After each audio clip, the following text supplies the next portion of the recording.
actively pursuing their dreams. That's why we created DreamBank, an inspirational community destination and digital experience dedicated to dreamers everywhere. From our daily event series to immersive signature programs, there's something for every dreamer. Our offerings are designed to help you celebrate the dream journey, overcome obstacles, and stay motivated. We have an exciting DreamBank signature event coming up called Dream Camp. Dream Camp is an immersive 3-day free program running October 15th to 17th, and will guide 6 campers as they clearly define their dream, create a strategic plan, and address real and perceived obstacles that can keep them from taking the next steps in their dream pursuit. Applications are open now until July 15th. I will drop the link to apply in the chat. But now let's shift the focus from DreamBank and myself to the highlight of today's event. It's my honor to introduce our esteemed speaker, Alida Miranda-Wolff. Alida is a diversity, equity, inclusion, and belonging DEIB practitioner committed to teaching love and cultivating belonging. She is an Amazon bestselling author of 2 books. She is the founder and CEO of Ethos, a full DEIB and employee advocacy firm, which serves hundreds of clients across the world. And she hosts Care Work with Alida Miranda-Wolff, a podcast about what it means to offer care for a living. Welcome, Alida. We're delighted to have you with us. The stage is yours. Thank you so much for having me, and I'm really looking forward to our conversation today. I will start us off by sharing our screen, and the focus today is going to be how we can address our sense of burnout, potentially whether you are experiencing it right now or have felt it in the past or just trying to prevent it from happening by actually applying something we often don't think about in the context of burnout, which is belonging. So in order to do that, we're going to understand what burnout is and how it relates to belonging. And then we're going to talk about the 3 R's of creating belonging, especially for yourself and on your teams, and how you can use some basic tools related to these 3 R's to prevent burnout from ever happening. The main piece that I want to emphasize to you all is I'm going to be checking the chat as we go. If you have specific questions, if there are ideas that are coming up for you, we can take this conversation in any direction as long as it's meeting your needs. That's the focus. So with that in mind, I'll give you a quick rundown of who is here today. So Megan, you'll be seeing her throughout your chat. She's our technical facilitator. She'll be making sure things like polls work and that you have links to resources and tools as we go through. And then as you heard, I'm Alida Miranda-Wolff, and I had that lovely introduction from Jenna, so I won't do a very long introduction, but I do want to talk to you a little bit about why burnout and belonging are a big deal to me. So let's just start with the fact that I have never belonged anywhere. And that's what made me into a belonging researcher. So I'm in between in a lot of my identities. I'm part of the Cuban diaspora. I'm Hispanic, and Spanish is my first language. I learned to speak English when I was 5. I'm also a member of the disability community. I have both visible and invisible disabilities, and I'm neurodivergent. And all of these identities I can pass. People don't see that I'm part of these groups, which means that I have the advantage of being able to traffic or maneuver between these different groups, but it's also meant that I haven't really felt like any community is mine because I'm never really accepted fully as one community or another. I also moved 11 times before I was 16, so the idea of having a hometown or a childhood best friend, these are really outside of my experience. And that made me really interested in belonging. Where it came into play with burnout is, I'm going to tell you this right now. When you want to talk about burnout, I am the person to talk to because I literally do not produce my own stress hormones. I have to take adrenaline and cortisol. I burned out so hard at the age of 24 that I actually changed my own neurochemistry. And it came from working in venture capital and working in the world of financing tech companies and startups in particular, where I worked 80 hours a week. I used to have fainting spells from exhaustion. My husband used to have to supervise me when I took showers because I was working myself literally to death. And I tried to fix it in any manner of ways, all in the vein of self-care. And while self-care is important for burnout, ultimately, It was only in understanding the need for community and community connection in my workplace and outside of my workplace that led me to understand how to address burnout in meaningful ways. As you heard, I've written 2 books. The first one is called Cultures of Belonging: Building Inclusive Organizations That Last, and the second is called The First Time Manager: Diversity, Equity, and Inclusion. Megan will make sure to put those links in the chat in case you're interested, but these are books that came out of my own personal gauntlet, and I love hearing, Erica, that this is resonating with you in some way because that's part of building that community connection and that sense of belonging.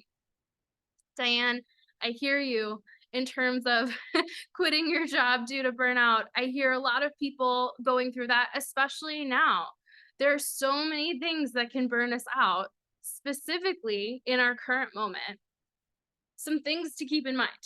One, Americans are lonelier than they've ever been, and loneliness and burnout are directly connected because ultimately burnout is a social problem, not an individual problem. So to start, 3 out of 5 Americans consider themselves lonely. And I want to highlight this for you. Being alone and being lonely are not the same thing. Being alone is neutral. I can be alone and feel great about it. I can be alone and feel bad about it. I can be alone and feel nothing about it.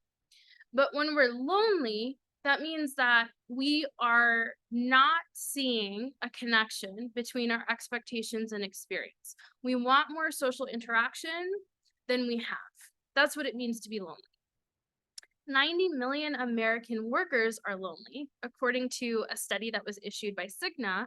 Of course, Cigna is trying to figure out how to keep their health insurance premiums in a way that keeps their organization profitable. So the fact that they're seeing lonely American workers is a problem for them because it drives up their costs. When we're lonely, we're more likely to be sick physically and to have mental health challenges. So they were looking at, why are American workers so lonely? Work is supposed to make you less lonely. That's what the general feeling and theory has been for many decades, that unemployed people have fewer social interactions than employed people. Well, part of what they found is that the way Americans work is what makes them lonely. And a big part of that is this pressure to cover.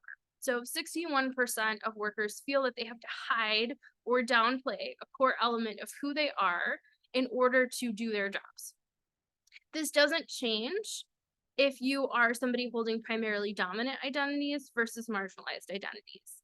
The experience of being an American worker is having to hide or downplay your preferences and personality, as well as other key elements of your identity in order to be successful. At the same time, we know that this is what workers are most looking for. 49% is the number of additional applications for a job if an organization highlights a sense of well-being and culture focused on belonging. I want to stress for you that only 5% of executives believe it's possible to have a healthy culture and achieve belonging in remote settings. But if you look at the data, one of the things that you'll note is that American workers want to work remotely and fundamentally disagree with this belief. So 33, or actually 35% now, as according to the most recent data, 35% of American workers want to work remotely.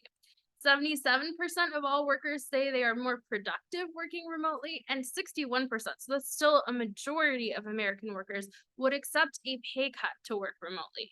So you start to see that there's already a problem showing up here, right? Which is the way that the decision makers within organizations are diagnosing problems isn't aligning with the needs or expectations of their employees.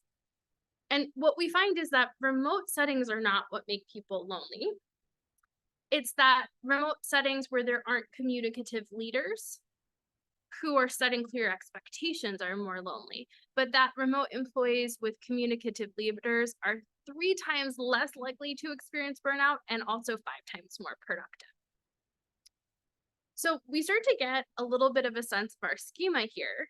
And then we understand that this is an issue, loneliness in particular, because our own Surgeon General in 2023 put together a public health crisis plan around loneliness as being the root of so many issues and challenges that we have within the US today. So I want to start us off with just independent reflection. And I encourage folks to think about when you felt that you belonged at work, what created that sense of belonging, and whether you remember any specific actions or behaviors that helped create that experience. So take some time to think about it and then drop in the chat some of those examples to get your ideas started. I know many of you are thinking about building your own businesses or already doing it yourselves today. This is a great exercise for determining what practices to put in place in your own organizations. But even if you're just in a period of transition and you're thinking about how can I achieve a greater sense of belonging in the communities I'm part of, we learn more from success than failure. It's just that we remember failure better. So being able to reconstruct what gave us this sense is hugely powerful and impactful in allowing for us to achieve it again.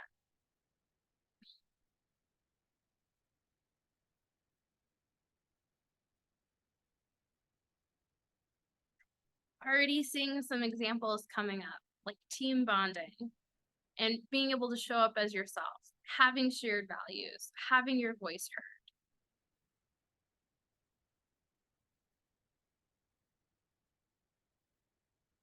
Authenticity amongst your colleagues, knowing whether you have a meaningful impact.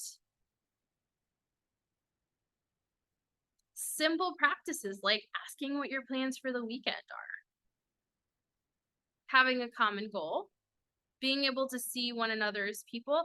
This piece is really important. So, as I shared, I've been a belonging researcher now for 10 years. One of the questions I ask folks is when you look at the coworkers that you spend each day with, what would need to happen between you so that your relationship lasted beyond your workplace? What does it mean for you to count that person as part of your life in 10 years, regardless of whether the two of you work together or not? What does a durable relationship require from you today to exist in the future?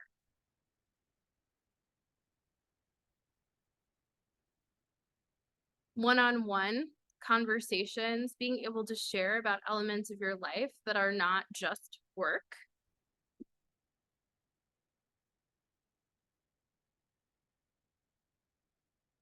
Going through hardships as a team. So even as I'm going through these chat responses, I'm saying some of this is related to your love languages and what makes you feel most appreciated or connected to other people. So my answer comes down to how people show up and do things. So the example I always give is on the worst day of my working life, when I realized that I am an entrepreneur, I run my own business, and one of my team members committed an act of fraud. And so in a day, I learned that fifth of our revenue as an organization was missing, and I was going to have to do a layoff. And one of the people impacted by that layoff would be my chief of staff. That person showed up at my house with a bag of groceries and just said, I'm going to co-work with you today to make sure that you get through the day. Now, that's above and beyond in so many ways. But when I think about a time I felt a sense of belonging, I thought I was truly alone in that situation. And somebody came, and it was ultimately the fact that she showed up with those groceries that changed everything for me. But I'm also somebody who values acts of service. So there are other people in my life who would say, I don't need that. I just need someone to check in on how I'm doing or have a conversation with me.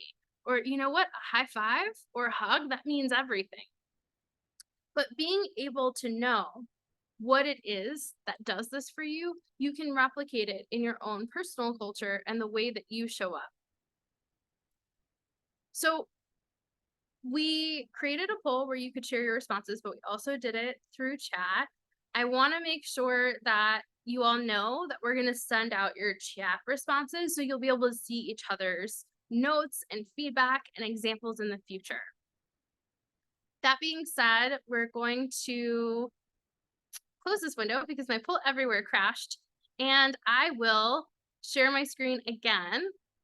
In the meantime, as I do that, I would love to invite you all in the chat to give me some ideas of what it would take for you to have relationships with the people that you work with in 10 years from now. What would need to happen between you?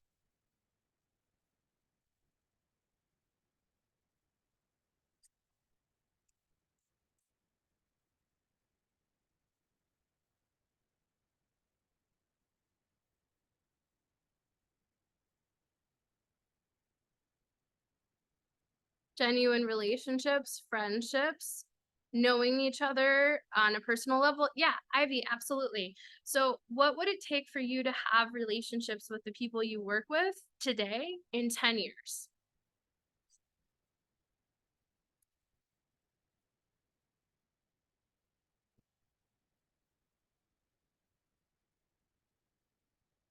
You have a few already, and you're repeating the process, connecting outside, just effort to remain in touch. Yeah, absolutely.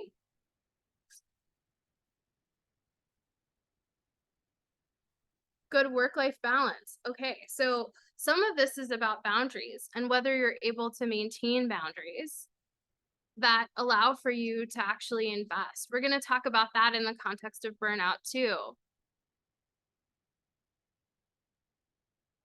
When we are not seeing each other day to day, how are we connecting?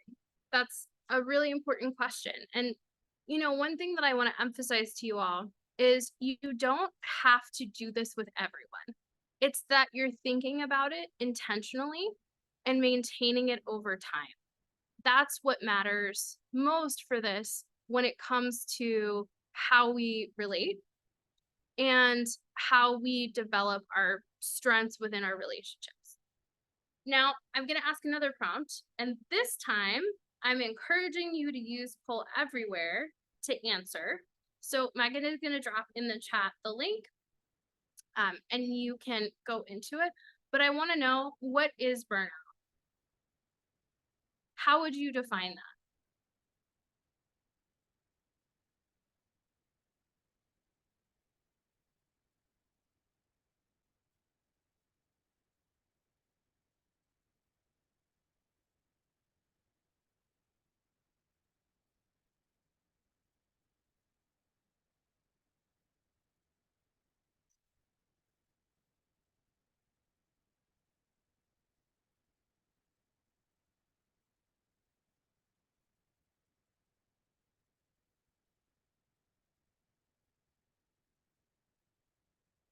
Yeah, and if folks are having issues with it, just put it straight in the chat. We can switch to that.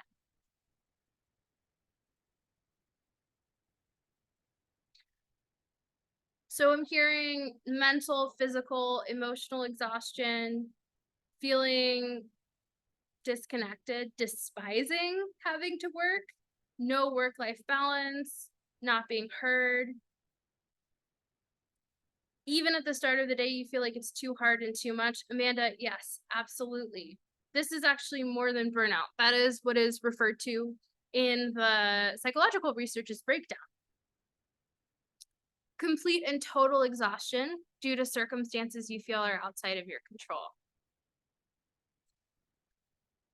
Feeling guilty, inability to function. So I'm seeing a combination of internal and external factors. And one of the things that I want to emphasize to you is that my favorite definition of burnout, which is from Jonathan Malisak, is that burnout arises from the contradictions between our ideals and our organizations, but ultimately the root is unhealthy interpersonal relations. So when we talk about things like work-life balance, folks might say to you, well, to deal with burnout, you need to take a vacation or you need to take a mental health day. But ultimately, that time away, it might recharge your short-term battery, but it doesn't solve for root cause because burnout comes from the demands we place on others, the recognition we fail to give, and the discord between our words and actions. It is a failure of our community relationships. Burnout is something that can only happen at work. It's a term that was designed to describe workplaces. And Christina Maslach, who really created much of what we use now to assess burnout with the Maslach inventory, started to consider what makes burnout a thing by studying social impact workers. So she specifically looked at nurses and teachers, and the model went from there. So burnout is more than exhaustion. A lot of folks will confuse the two or say the two are the same thing, but it is one component of burnout. So exhaustion is that feeling of being drained of energy at work due to being overextended. This is a sense of exhaustion that goes away when you leave the workplace, whether that's temporarily or permanently. So something like a vacation does help with exhaustion, except that when you come back, that feeling of overextendedness also comes back. So exhaustion is one component. The next component is depersonalization. And this is the feeling that those you are meant to serve, whether it's your customer or your student or maybe a volunteer you're managing, are problems rather than people that you are here to serve and care for. This is why depersonalization is often used with the term cynicism as a replacement term, because you feel negative about the people you are supposed to feel positive about. And one way that I describe depersonalization is you can tell if you're experiencing this if you were somebody who never gossiped before about other people at work and now you feel like doing it. Or maybe you find yourself doing it for the first time. It's also if you find yourself rolling your eyes at a question or having no patience when somebody makes a comment that normally you would have dismissed as just part of their personality. And then the last component of burnout is a sense of lack of personal accomplishment. This is also referred to as lack of self efficacy. And this is a feeling that your work accomplishes or contributes nothing. It can mean that while you feel overextended, you also feel like your work is kind of BS, like it's paper pushing, like it's not important in the grand scheme of things. And this could either be because you don't feel good about what you do, because you aren't competent in your mind, or because you think that what you do doesn't matter. So you might be doing it exceptionally well, but you don't feel like doing it exceptionally well is worthwhile. So these are the components here. And when we even think about the idea of compassion fatigue, this is depersonalization. So a lot of times when you're experiencing burnout, you may be calling it different things, but the components all add up to an experience of burnout. So how do we know where we are when it comes to burnout? Some folks are going to have more self-awareness than others, but other folks might be confused because they're not perfectly exhibiting all three of those qualities. That's why I love to use the stress curve. This is my favorite tool at Ethos because it doesn't just tell you where you are, it also tells you what you need based on where you are. So what the stress curve says, plain and simple, is that there's a direct relationship between your performance and your stress level. We know that some amount of stress is good. That's what makes you feel motivated. That's your better get moving, better get busy response. If we have no stress at all, we're inactive. If we have too little stress, which is also called underload, we tend to feel laid back. This is how we might feel on vacation, or if we are at the very beginning stages of our retirement. And this is a stage that we like to be in temporarily, but not permanently. If we experience too little stress over time, we could feel lethargic, gloomy, without purpose, rootless. So it's a phase that we want to go in and out of. In fact, that's how much of stress is. We want to be in between places. We don't want to be stuck in one place for too long. If we're stuck in optimum stress for too long, it becomes too much stress. So optimum stress is when we're at peak performance and we have some level of stress motivating that performance. You can think about this as, let's say, a champion tennis player like Serena Williams. Optimum stress is knowing that she is going to the world championships and she wants to win. So that's creating stress for her, but it's also motivating her to perform at her highest level. Now, if we take that analogy and we start going down the curve, when we move from fatigue to exhaustion and some of those other elements of depersonalization and lack of personal efficacy, we get out of optimum stress into too much stress. The biggest difference here is at optimum stress, I go to sleep exhausted and wake up refreshed and ready to start my day. At too much stress, I start my day exhausted, no matter what I did the day before, because it's a cumulative experience. So, at too much stress, at overload, it's the very beginning stages, which means that we have exhaustion in the sense of maybe we feel disorganized or overwhelmed, or like we have too much to do on our to do list. And that creates a sense of never being able to close things out and finish. This is a normal state to be in, and folks move between optimum stress and too much stress on a regular basis. What we want to watch out for is when the too much stress or overload phase becomes sustained over time, because then we start going down the stress curve into a place of burnout. And you'll notice the biggest difference between too much stress and burnout is the emotional charge. You could be exhausted and not feel panicked or angry or anxious. Once you start to feel those things, though, you're in the burnout zone. There is now a mental health cost. And if you don't get back up the curve, the fall along the stress curve is pretty steep. Breakdown is what happens when our stress is so great in that burnout phase that our performance fails and we basically just stop doing things. So we no longer experience stress because we can't make ourselves push forward. I mentioned Jonathan Malisak and his definition in The End of Burnout. I love to give his example of breakdown because I think it resonates with a lot of people. So he got his dream job. He was a tenured professor. And for folks in higher education, you might know how difficult it is to get tenure, especially for him in theology and philosophy. That was a multi-decade project.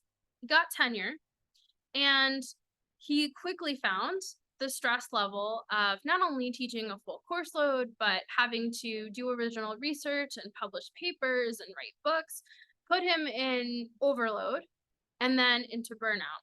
When he was at breakdown, where he found himself was minutes before having to teach an undergraduate theology class, he would still be lying in bed watching the same Kate Bush music video, trying to find the strength to get out of bed and go teach his class. He took a sabbatical to try to recover, and on his sabbatical, he felt great. He felt energized and motivated and like he was getting back to his old self. And then he went back to his tenured position and was immediately back in bed watching those videos and trying to get to class. Breakdown is what happens when we don't treat burnout, when we lose ourselves to all of those negative sentiments, and that the only way we could get out is a change of context. So his story is that he quit his tenured position and ended up becoming an adjunct professor, which created a lot more financial instability for him and a lot more chaos in his life. But ultimately, he was able to go back to teaching and able to get out of a place of breakdown. So we want to address burnout because if we don't, we need to make a major change professionally that we might not be in a place to do, especially if we're at breakdown and we don't feel like moving forward. So how does this all relate to belonging? Well, this is related to Sarah's question. When we have somebody in this place, what we are looking for is what were those failures of interpersonal relationships that led us here? And how do we repair and strengthen those relationships as well as help forge new ones so that there's real reciprocity and give and take? Now, some of this has to do with understanding what makes people feel they belong. Because we know that burnout and loneliness are connected. And based on my 10 years of research, I know that the only sustainable and maintainable way to address burnout is through a sense of belonging, through a sense of healthy, strong relationships. So that means we have to understand what belonging is.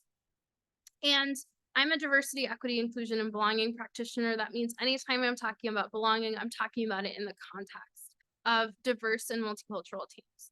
So in this pyramid, what you're seeing is levels. Diversity being the first level. Diversity just means, do we have variety within a given group? So if I'm looking at my team, is it diverse? Equity is, okay, I have all of these people on my team. How do I make sure that they both have access to the same resources, but also I'm able to meet their individual needs, knowing that they won't have had the same foundations or the same knowledge, learning, or opportunities as one another? Inclusion is, how do they feel when they're in this team together? And inclusion means that the onus is on the people doing the including, not those being included. So inclusion is all about, what do I do that make people feel invited to participate in my team and my group? Whether the people who are being invited accept that invitation is completely up to them and out of your control. What is up to you is whether you create the conditions for them to feel that they have been invited. Where we get to mutual exchange is in cultural awareness. This is where there's give and take between us, where we are essentially practicing appreciation. We are understanding one another and we're celebrating one another for who we are. And that brings us to belonging. And belonging is complicated because depending on who we are, we will feel belonging less or more in different identities. These are just some of the identities we could hold when it comes to belonging. So I might be in a workplace and feel a strong sense of belonging based on my age, my generational cohort, but I might not feel any belonging when it comes to being a caregiver or my body type and size. What matters here is people's orientation to these identities, how much they care about them, and whether they feel they have to cover them in order to succeed.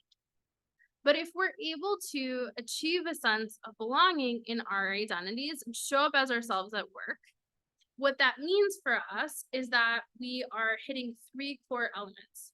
That is, we feel we're part of something greater than ourselves, that values and respects us, and that we value and respect back.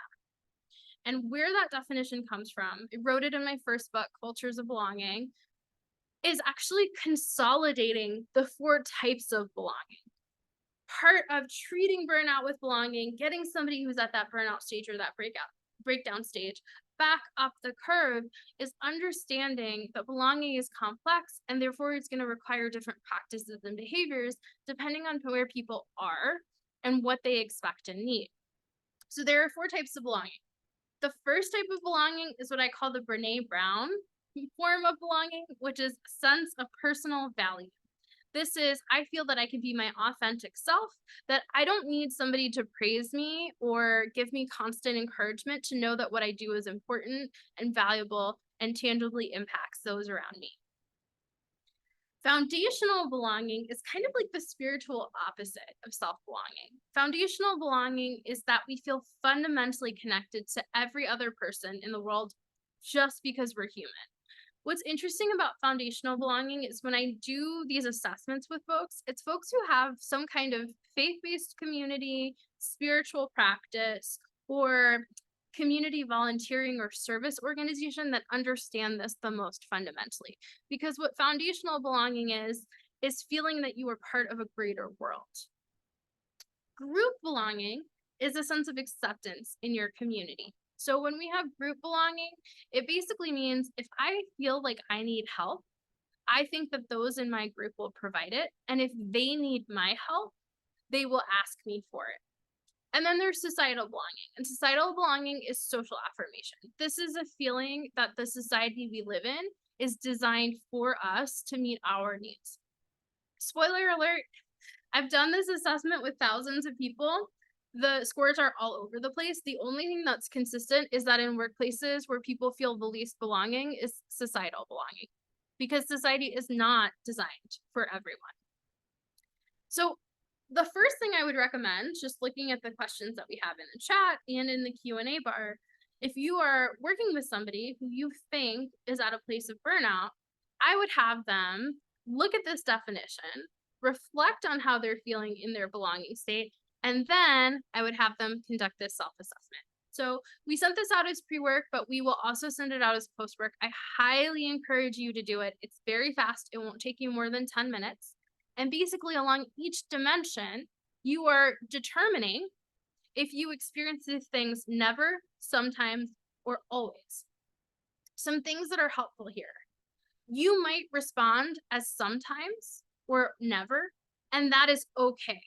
So, this is a context dependent assessment. You will have a different score when you take it today versus in a year from now. But not only that, what matters is your sentiment about how you responded, not actually whether you got an always, a sometimes, or another. So you might say, at work, I see how my contributions and role align with my long term goals. Never, and feel great about it because you don't know what your long term goals are yet, and you're fine with it.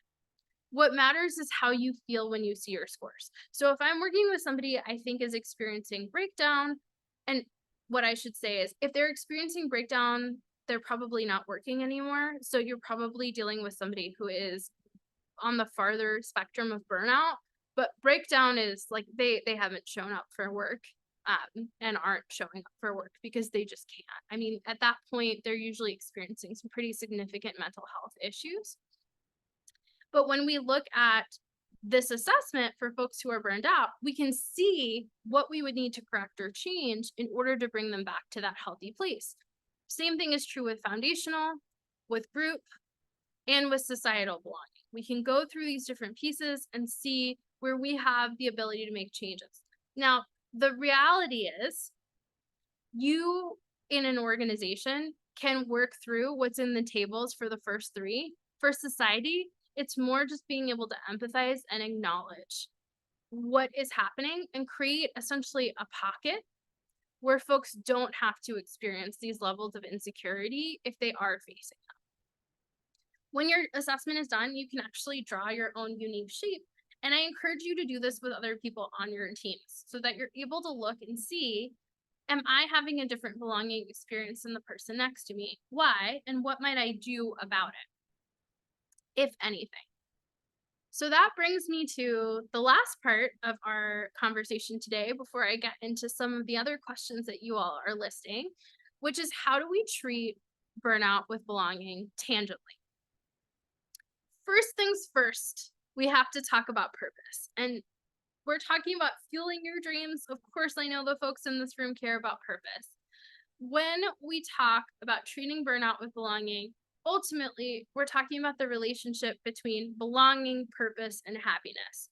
Because when we look at what is often referred to as Aristotelian happiness, this is a sense of happiness that comes from striving for purpose, feeling that your life means something. And where this connects with the belonging research is that in the 1990s, when the belonging researchers were trying to figure out what is a theory of belongingness, what they discovered is that belonging is what gives people a sense of purpose in life. It is what gives them a sense that they matter in the world. So we're talking about all of these things together. But often when we are trying to deal with burnout, we focus on Epicurean happiness, which is also known as hedonic happiness. And this is avoiding pain and pursuing pleasure. These are very important to the human experience. They also have no long-term health benefits, whereas when we look at Aristotelian happiness, they extend people's lives. They are a huge component of not getting sick or feeling those elements of mental health challenge, and they're directly tied to belonging. Whereas we can experience Epicurean happiness outside of community and completely independently. So it's important to know what kind of happiness we're trying to pursue and how we're integrating that into what we do when we start thinking about what people need. So we talk about this in Ethos a lot. What people need to feel a sense of purpose and belonging at work changes depending on their generational cohort. And we often focus on the differences between generations. So the probably easiest one to point out is around appreciation and positive feedback. Based on research from 2018, we know that those who identify as baby boomers need respect and recognition and the respective verbal acknowledgement about once or twice a month, whereas Gen Z expects, not even desires, expects that level of encouragement 1 to 2 times per day. So you may imagine how that could create conflict or challenge in a multi-generational workplace. Rather than focusing on these differences, though, what I encourage you to think about are the commonalities of what make people feel a sense of belonging and purpose at work day to day, because these are the things that prevent against burnout. So, what is it that all the generations care about? A livable wage, a dignifying job where they feel that their human dignity is honored, and the work that they do is meaningful and creates some kind of positive impact. Having respect not just from their boss, but from their peers and vice versa. Having flexibility and autonomy to set the way that they work, that they can control the how of how they do things. And here's what's really important: meaningful connections that are rooted in kindness, gratitude, and compassion.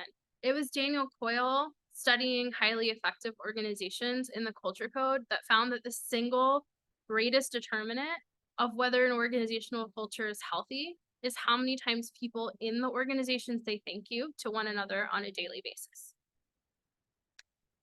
So the framework I like to apply is called relationships, resources, and reciprocity. I wrote a lot of examples of what this looks like in my second book, The First Time Manager DEI, but just so that you have a sense, relationships are we able to form meaningful one-to-one relationships with the folks around us?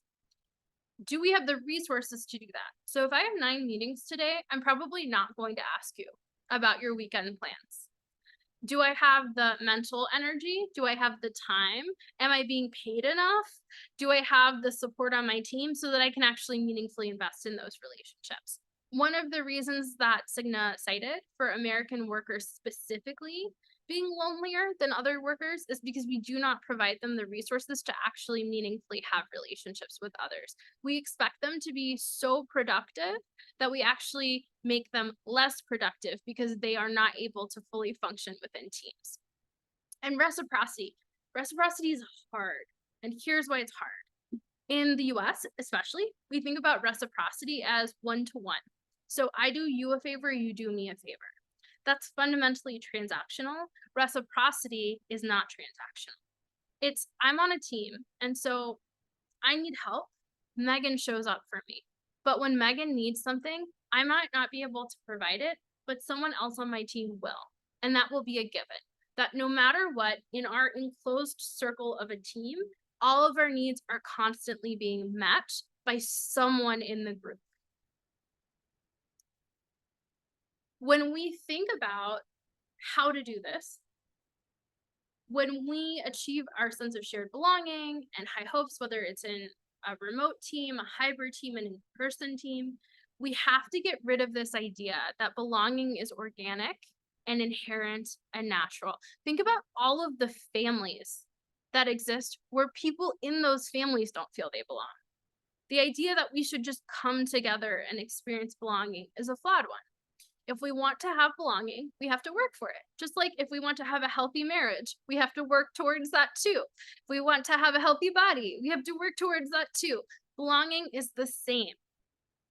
And so as you're looking at how you can treat burnout with belonging, either preventatively or by changing the way that you're interacting with the folks around you and asking them to change how they work with you, you can use the 3Rs model to make some basic practical changes. So with relationships, having energy checks, that's one core piece. An energy check is how do we go through and say on a scale of 1 to 10 what your energy level is this week. Why is that important? If you ask people how they're feeling or whether they think they've been productive this week or how are you doing, they may not give a straightforward answer. There could be risk associated with it. Excuse me. When you give them an energy check, it's just, what's your energy level this week? 5, 7, 9? And then you can talk about why and what would need to happen for them to feel more energized, or why that week is just going to be a low energy week. Checking in versus checking on is probably one of the most important tools that you can ever put in place. This is every single time you interact with someone you work with, seeing how they're doing, what's new in their life, what matters to them, as opposed to only checking in when something serious has happened or when you're curious about something. So, this is about building the relationship over time rather than being extracted. Resources, maximum hours. At what point do you tell people they have to stop working? And do they know what that rule is? And does the whole team hold them accountable for it? And do you hold the whole team accountable to it? And then reciprocity. The tool I'm going to share here is a preferences worksheet to meet each other's needs. It's really helpful to have a place where you document where each other's needs are. So, excuse me, I mentioned before I have chronic illnesses, some of them are respiratory. So that's what you're hearing. But we will send a preferences worksheet as a follow-up resource for folks who want to work through them. The core thing with the preferences worksheet is you learn how people prefer to be communicated with. Do they want to chat? Do they want to text? Do they want an email? Do they want a phone call? You also are asking things like, hey, it's a Friday at 5 and you're leaving work feeling energized and motivated. Why? What did you do? What happened?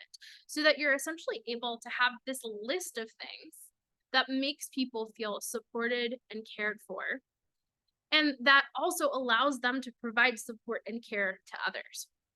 So with all of that in mind, you have homework, and your homework is to create your own 3 R's. You can do it for yourself. What practices would you want to see others put in place to support you, or for those on your teams? With that said, we've got some resources we'll send out around loneliness, belonging, and the 3 R's. And then I do encourage you to email us if you have questions or if there are things that you want to work through. With that being said, I know we're a little bit over time, and I want to hand it back to Jenna. I also want to say, for those of you who had questions that I did not get to, please email me. I can absolutely talk to you about primary caregiving and burnout. That's one of my areas of study. So if that was you who asked, please email me. I can send you some stuff. And then foundational belonging, just as a note, we will be sending the slides and all of the definitions as a follow-up. All right. Thank you so much, Alida, for sharing your time, resources, and insights with us today. Like she just mentioned, we will be sharing the recording and the worksheets out in a post-event email, so keep your eye out for that. But to everyone who turned in, we're grateful for your participation. It's through your engagement that we continue to learn, grow, and chase our dreams together. Remember, you can discover more about our upcoming DreamBank events and access content crafted to inspire and support your aspirations on our website. And if you're interested in revisiting this event or exploring past ones, our YouTube channel is the place to be. I've truly enjoyed learning with all of you today, and I'm excited about the opportunity to connect again at our next DreamBank event. Thank you and take care.